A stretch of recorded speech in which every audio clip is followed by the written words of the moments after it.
पुराने जमाने में इराक की राजधानी बगदाद में एक व्यापारी रहता था। नाम था उसका अली ख्वाजा।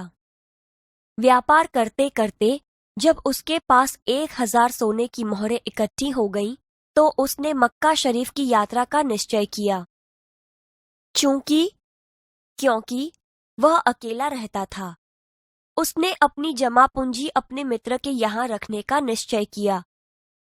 यात्रा के खर्च के लिए उसने 500 मोहरें अलग रख लीं। फिर एक घड़े में बची हुई मोहरें डालकर तेल भर दिया। अली ख्वाजा पड़ोस में अपने मित्र वाजिद के घर गया। उसको अपनी यात्रा के बारे में बताकर कुछ कहा। यह तेल का घड़ा मैं आपके घर रखकर जाना चाहता हूँ।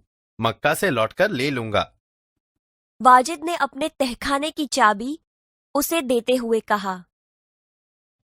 आप अपना घड़ा तहखाने में रख आइए और जब आप लौटे तो उसी स्थान से ले लीजिए। अली ख्वाजा घड़ा रखकर यात्रा के लिए निकल गया। एक दिन वाजिद के घर दावत थी।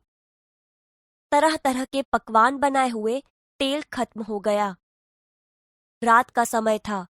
वाजिद की बीवी अपना सिर खुजलाने लगी। तभी उसे अली ख्वाजा के तेल के घड़े की याद आई।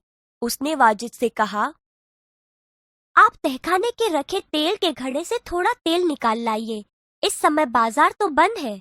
कल सुबह बाजार से नया तेल लाकर घड़े में भर देंगे। ख्वाजा आज रात ही आकर तो तेल नहीं मांगेंगे। बीवी की बात सुनकर वाजिद तहखाने में गया। जब घड़े की सील खोलकर तेल निकालने लगा, तब घड़े में से सिक्कों की आवाज आई। उसे लगा कि घड़े में तेल के नीचे कुछ है, इसलिए उसने दूसरे बर्तन में सारा तेल निकाल लिया। उसने देखा कि घड़े में तो 500 सोने की मोहरें थीं।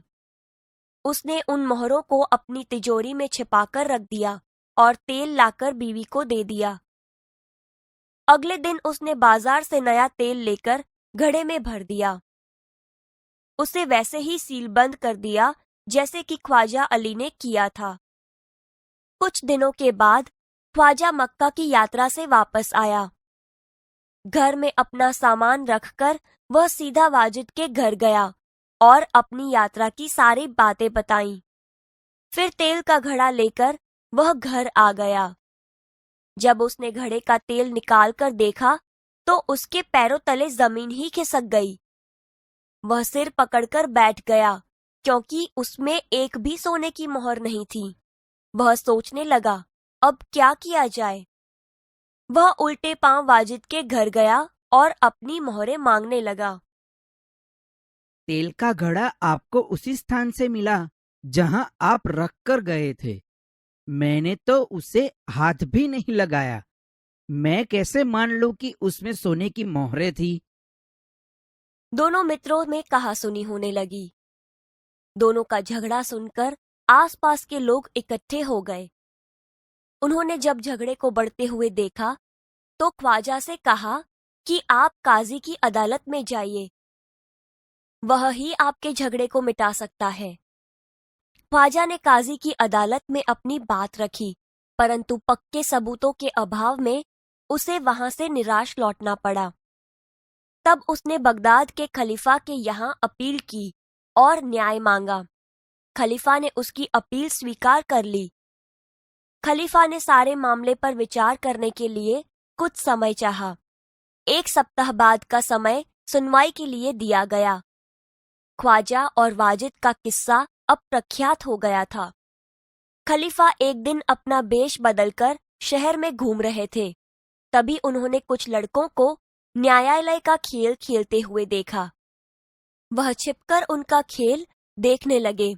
उन्हें लगा कि जो लड़का न्यायाधीश बना है बड़ा समझदार है।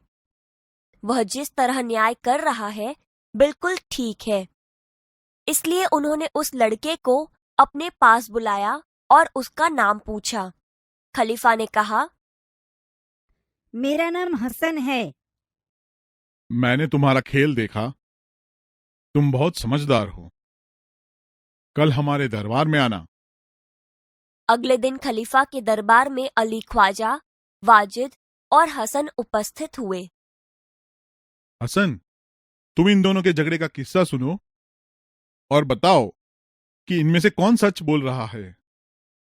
हसन ने दोनों की बातें ध्यान से सुनी। फिर उसने 2 तेलियों को बुलवाया। थोड़ी देर में 2 तेली आ गए। आप इस घड़े के तेल की जांच कीजिए और बताइए इस घड़े में तेल कितना पुराना है।